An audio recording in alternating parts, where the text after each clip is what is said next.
Target education में सभी का स्वागत है। चलिए आज उतरते हैं पदार्थों की उस जादुई दुनिया में जहां हर पल, सच में हर पल, कुछ नया बन रहा है, कुछ बदल रहा है। अच्छा, अपने चारों तरफ देखिए, हर पल कुछ ना कुछ बदल ही रहा है ना? जैसे दूध से दही का बनना या लोहे पर जंग लगना, ये सब असल में एक बहुत बड़ी कहानी का हिस्सा है। और जानते हैं विज्ञान की भाषा में इस कहानी को क्या कहते हैं? इसे कहते हैं रासायनिक अभिक्रियाएं और समीकरण। तो चलिए शुरुआत करते हैं इस तेज चमकदार रोशनी के साथ। देखिए, ये कोई मामूली आग नहीं है, ये है एक मैग्नीशियम रिबन जो हवा में जल रहा है। और ये हमारी आंखों के ठीक सामने हो रहा केमिस्ट्री का एक छोटा सा जादू ही तो है। कभी सोचा है कि जब कोई चीज जलती है या लोहे पर वो भूरी परत जम जाती है जिसे हम जंग कहते हैं, या फिर सोडा की बोतल खुलते ही वो फिज की आवाज आती है, तो इन सब के पीछे असल में हो क्या रहा होता है? ये सब असल में एक ही चीज के उदाहरण हैं, एक रासायनिक बदलाव। तो आज के सफर में हम क्या क्या देखने वाले हैं? सबसे पहले रिएक्शन के संकेतों को पहचानेंगे, फिर उन्हें समीकरणों की भाषा में लिखना सीखेंगे, उसके बाद आएगा बैलेंसिंग एक्ट यानी संतुलन का नियम, फिर जानेंगे कि ये रिएक्शंस कितने तरह के होते हैं, और आखिर में देखेंगे कि ये सब हमारी रोजमर्रा की जिंदगी से कैसे जुड़ा है। तो चलिए सबसे पहले सवाल पर आते हैं। आखिर हमें पता कैसे चले कि कोई केमिकल रिएक्शन हुआ भी है या नहीं? भाई इसके कुछ पक्के सबूत होते हैं। देखिए, किसी भी केमिकल रिएक्शन को पहचानने के मोटे मोटे 4 संकेत होते हैं। हो सकता है रंग बदल जाए, या फिर कोई गैस निकलने लगे, तापमान में बदलाव आ सकता है, चीजें गर्म या ठंडी हो सकती हैं, और चौथा, पदार्थ की अवस्था ही बदल सकती है, मतलब ठोस से गैस बन जाए।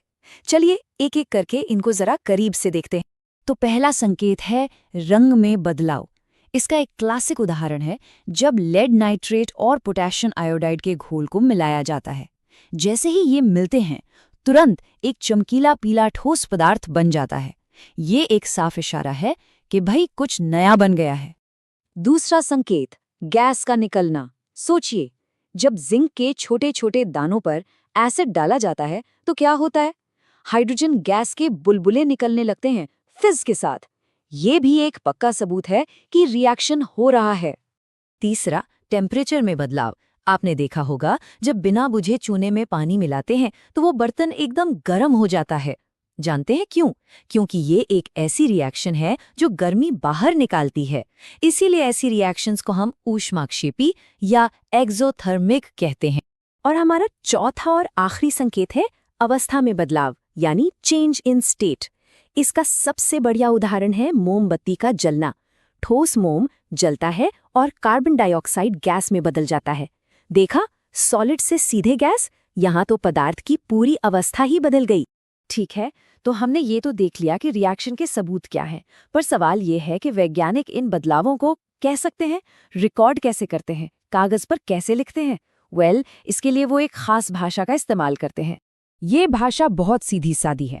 देखिए, पहले इसे शब्दों में लिखते हैं जिसे हम कहते हैं वर्ड इक्वेशन। जैसे मैग्नीशियम और ऑक्सीजन मिलकर मैग्नीशियम ऑक्साइड बनाते हैं, सिंपल।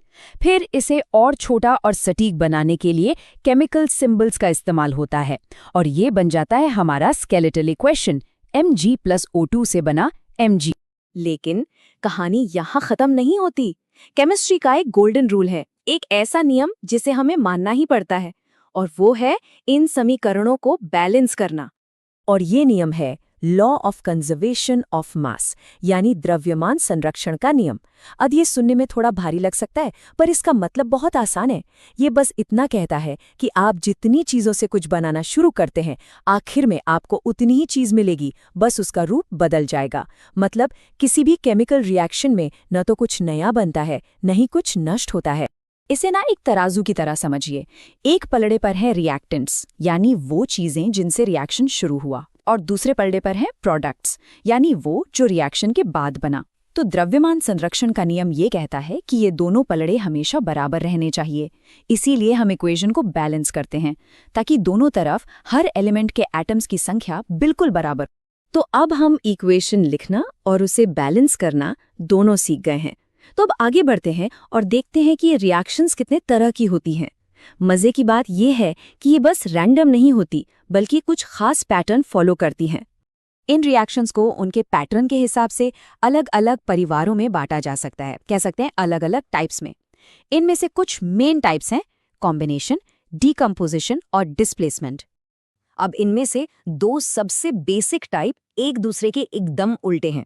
पहला है कॉम्बिनेशन रिएक्शन। जैसा नाम से ही पता चल रहा है, इसमें दो या दो से ज्यादा चीजें कंबाइन होकर मतलब जुड़कर एक सिंगल प्रोडक्ट बनाती हैं। और दूसरा है डीकम्पोजिशन, जो इसका ठीक उल्टा है।